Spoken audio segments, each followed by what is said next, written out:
Hi ಎಲ್ರಿಗೂ, ಇದು ಗುರುವಾರದ mini blog.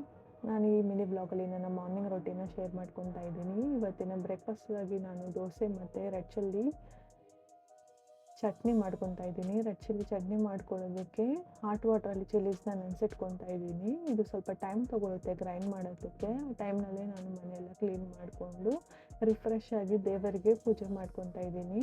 ಇವತ್ತು ಸ್ಕೂಲ್ ಡೇ ಆಗೋದ್ರಿಂದ ನಮ್ಮ ಮಗನಿಗೆ ಸ್ನ್ಯಾಕ್ಸ್ ಬಾಕ್ಸ್ ಇದೆ. ಅದಕ್ಕೆ ನಾನು ಆ್ಯಪಲ್ನ ಕ್ಲೀನ್ ಮಾಡಿಕೊಂಡು ಸಾಲ್ಟ್ ವಾಟ್ರಲ್ಲಿ ನೆನೆಸಿಟ್ಕೊಂಡಿದ್ದೀನಿ. ಮತ್ತು ಆರೆಂಜು ಇದೆರಡನ್ನೂ ಬಾಕ್ಸಿಗೆ ಪ್ಯಾಕ್ ಮಾಡಿ ಸೈಡ್ ಬೈ ಸೈಡಲ್ಲಿ ನಮ್ಮ ಮಗನ ಫೇವ್ರೆಟ್ ಆದ ದೋಸೆ, ಗೀ ದೋಸೆನ ಮಾಡ್ಕೊತಾ ಇದ್ದೀನಿ.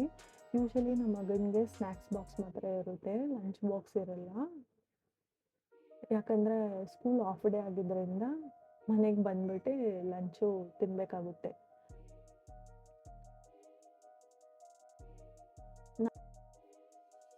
ನಮ್ಮ ಮಗನಿಗೆ ರೆಡ್ ಚಿಲ್ಲಿ ಚಟ್ನಿ ಇಷ್ಟ ಆಗೋಲ್ಲ, ಅದಕ್ಕೆ ಅವನಿಗೆ ದೋಸೆನ ಸಾರು ಜೊತೆ ತಿನ್ನಿಸ್ತಾ ಇದ್ದೀನಿ.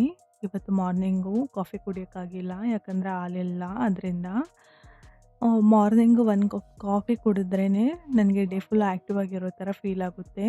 ನಿಮಗೂ ಹಿಂಗೇನೆ ಅಂತ ಕಮೆಂಟ್ ಮಾಡಿ. ನಮ್ಮ ಮಗನ್ನ ರೆಡಿ ಮಾಡಿಬಿಟ್ಟು ಸ್ಕೂಲ್ಗೆ ಡ್ರಾಪ್ ಮಾಡಿ ಬರುವಾಗಲೇ ಹಾಲು ಮೊಸರು ತೊಗೊಂಬಂದ್ಬಿಡ್ತೀನಿ. ಅದಾದಮೇಲೆ ನಾನು ನನ್ನ ಬ್ರೇಕ್ಫಾಸ್ಟ್ನ ರೆಡಿ ಮಾಡ್ಕೊಳ್ಳೋದಕ್ಕೆ ಆವಾಗಲೇ ನೆನೆಸಿಟ್ಟಿರೋ ರೆಡ್ ಚಿಲ್ಲೀಸ್ನ ಒಂದು ಜಾರಲ್ಲಿ ಹಾಕ್ಕೊಂಡು ಸ್ವಲ್ಪ ಗಾರ್ಲಿಕ್ಕು, ಕಡಲೆ, ಉಪ್ಪು ಮತ್ತು ನೀರು ಹಾಕ್ಬಿಟ್ಟು ಗ್ರೈಂಡ್ ಮಾಡ್ಕೊತೀನಿ. ಖಾರ ಚಟ್ನಿ ಜೊತೆ ದೋಸೆ ತಿನ್ನೋದಕ್ಕೆ ತುಂಬ ಟೇಸ್ಟಿಯಾಗಿರುತ್ತೆ.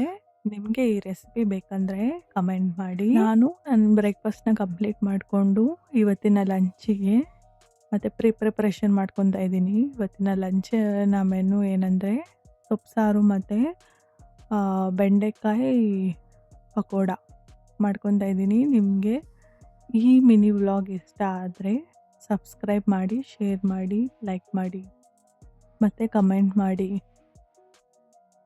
Thank you for watching.